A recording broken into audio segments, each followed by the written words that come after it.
or the Elgar Parishad was funded by Maoists. What is the evidence for that? Nothing. The police also has no evidence. The only evidence that is against them, especially look at my husband. He was called to Bombay by the NIA and he was interrogated 5 days. Okay, so he is supposed to be this terrorist, but he is called to Bombay for 5 days. They interrogate him in the morning, and in the nights they allow him to go to the hotel, and then again he comes back in the next day. And the only thing that the state has against him is that there are documents in his computer, which is which proves that he is a Maoist. Okay, this is the only evidence. And what is the crime that you have done?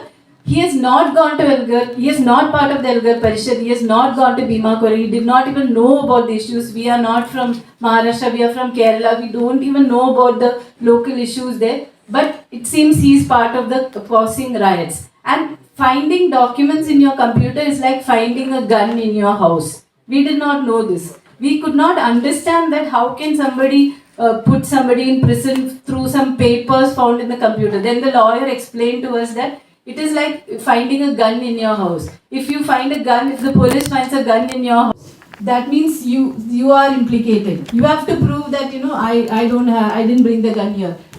But if you find a gun if the police finds a gun in your house, they put it in a cover, seal it, and keep it safely. But when you find a computer from a house, you can't take it like you take a gun.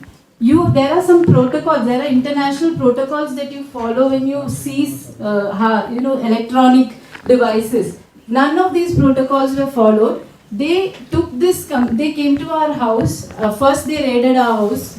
Months before the arrest, they raided our house and they took this evidence of the hard drive, and they have taken it just like a gun or anything else, and without giving, following hash value. We did not know what is hash value at that time. And based on those documents, my husband is supposed to be a terrorist now.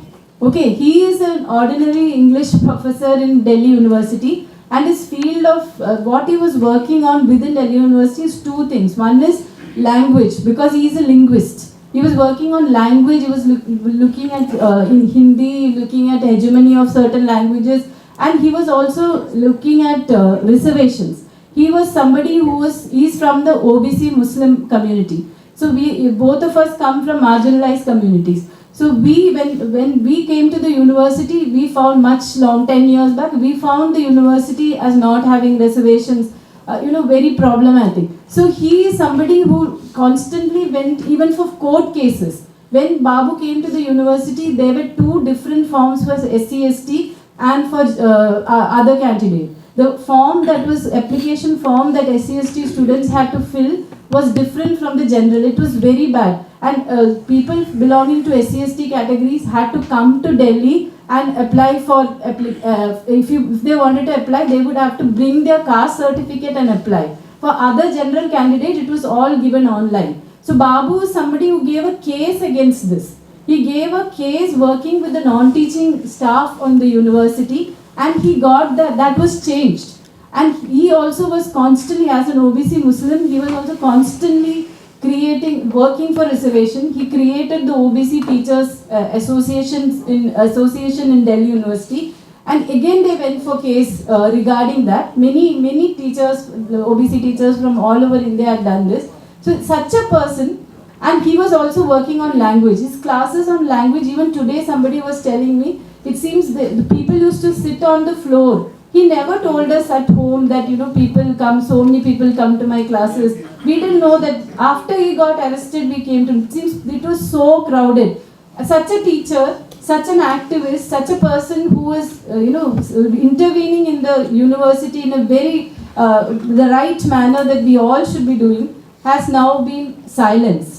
That is what the state is wanting to do. And not only that, every person in Bhima Koregaon is like that. You can see Rona Wilson, Vernon Gonsalves, Sudhir Davle. He was running a very, very radical Dalit magazine. He was working on Dalit issue. He worked on Chundu, the OBC Dalit conflict. I forgot the name. Harlan. Yeah, they are the ones who brought. Sudhir Davle is the one. When I didn't know this. After now, he's the one who brought Kailaji issue to, they worked so many months to bring the issue also outside. Okay, after going to Bombay, meeting these people, we are getting to know. So others, Sudha Bharadwaj, she has worked with Adivasis, and this is what Saroj also was saying.